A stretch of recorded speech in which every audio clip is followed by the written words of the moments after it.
Mon délibéré, c'est le 15 décembre. Pour celui du camarade, c'est maintenant.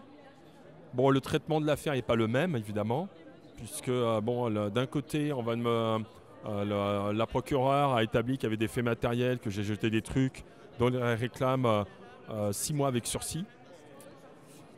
Et les flics demandent 800 € pour les deux. 800 €, plus 350 €. Mais après, c'est vrai que ce qui est intéressant dans le plaidoirie de l'avocate, c'est qu'elle a bien mis en avant la contradiction dans les déclarations des flics me concernant. Ça, c'est le premier point. Sur le deuxième point, elle dit quelque chose d'important. Elle dit que j'ai bien été interpellé avec le kawaii rouge et que j'ai bien me remis ce kawaii rouge dans le commissariat au moment où on m'a demandé de me réhabiller. Je n'étais pas habillé d'une autre manière. Après, ils m'ont dit, vous aviez un kawaii noir dans votre sac. Oui, je l'avais dans mon sac, mais je ne l'ai pas mis durant la manifestation. Donc on ne peut pas me reprocher des affaires que je n'ai pas mises et qui pourraient caractériser l'effet de violence. Donc après, c'est vrai qu'elle m'a dit oui, mais je lui ai dit j'étais avec des salariés en grève. Elle dit oui, mais bon, vous dites que aussi vous étiez avec des personnes que vous ne connaissez pas qui se sont mis un kawaii. J'ai dit oui, mais vous me demandez si je connaissais les personnes qui avaient des projectiles. Bien sûr que non, je les connaissais. Mais j'étais bien avec des salariés et les attestations le prouvent. Mais on voyait que la présidente était un peu hargneuse, hein. Légèrement hargneuse, mais beaucoup hargneuse. Bien hargneuse. Comment est-ce que tu expliques ce différentiel de réquisition? Bah, en fait, c'est normal parce qu'en fait, il a été blessé, hein, le camarade, à la tête. Hein, bon, et puis bon, on ne lui reproche pas des jets de bouteilles, de quoi que ce soit. On lui reproche un outrage et rébellion et la participation à l'attroupement armé. Bon, mais après, c'est vrai que c'est somme toute faible, et surtout qu'il a été blessé. Donc je pense peut-être qu'ils n'ont pas voulu le plomber trop.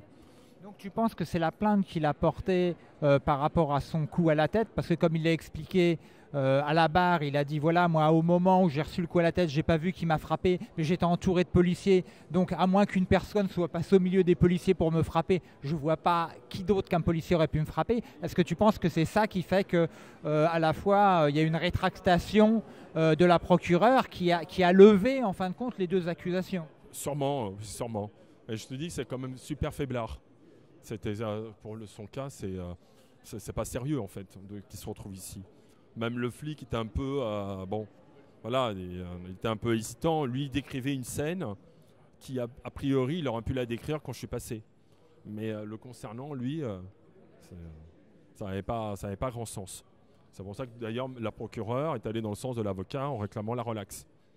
Parce qu'il va sûrement obtenir puisqu'il passe tout de suite. Donc c'est un signe que moi par contre j'aurai un traitement différé. Sinon je passerai tout de suite là, a priori. Bah bon.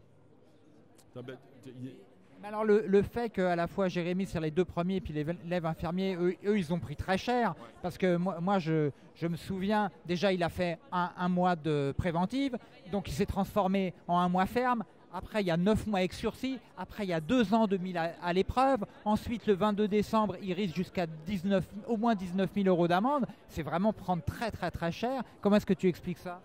Parce qu'ils veulent faire un exemple d'abord, et puis surtout de dissuader d'autres de faire tout ça. Et puis de faire un exemple, parce qu'ils savent que l'information va circuler. C'est pour faire peur, les empêcher de manifester, et de dire, voilà, si vous vous opposez à l'autorité. En plus, eux, ils ont... surtout l'un a presque pas revendiqué, mais a dit voilà, je suis en colère contre les banques, voilà, j'en ai marre, j'ai mon opinion sur les banques.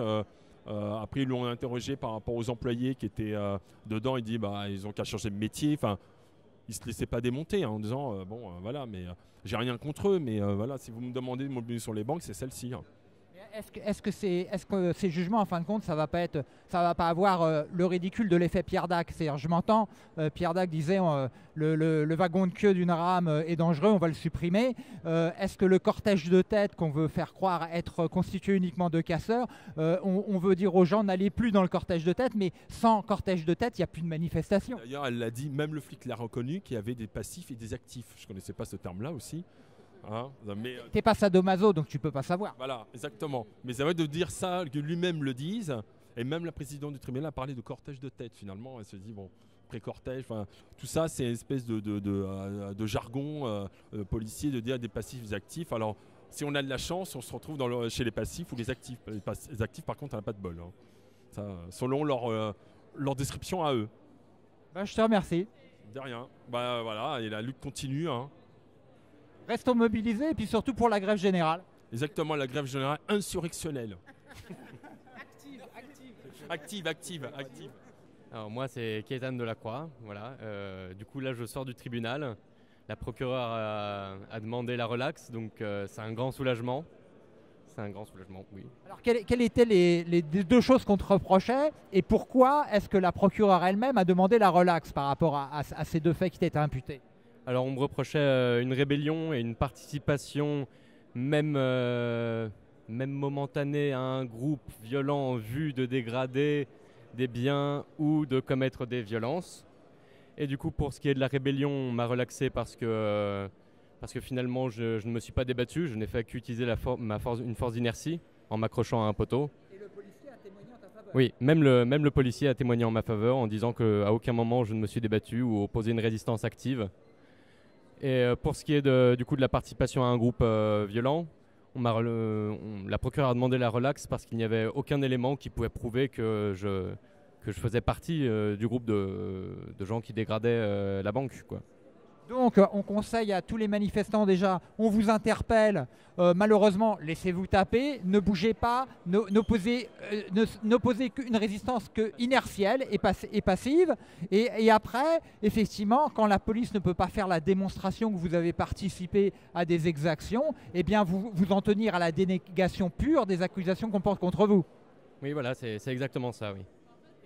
Franchement, je te remercie parce que ça va être la bonne nouvelle de la journée avec les deux mauvaises nouvelles qu'on a eues avant et puis celle qu'on va attendre, je crois, le 16. Et puis après, il y a le 22 parce qu'il y a quand même de très fortes amendes qui ont été requises contre Jérémy et contre Brandon.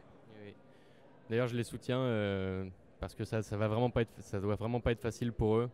Et il leur faut du soutien. Il faut qu'on les soutienne. Donc tu essaieras d'être là à la fois le 16 et le 22. Oui, enfin je verrai parce qu'il faut que je dépose des jours de pause avec mon nouveau travail, mais il faudrait. Merci. De rien, merci à vous.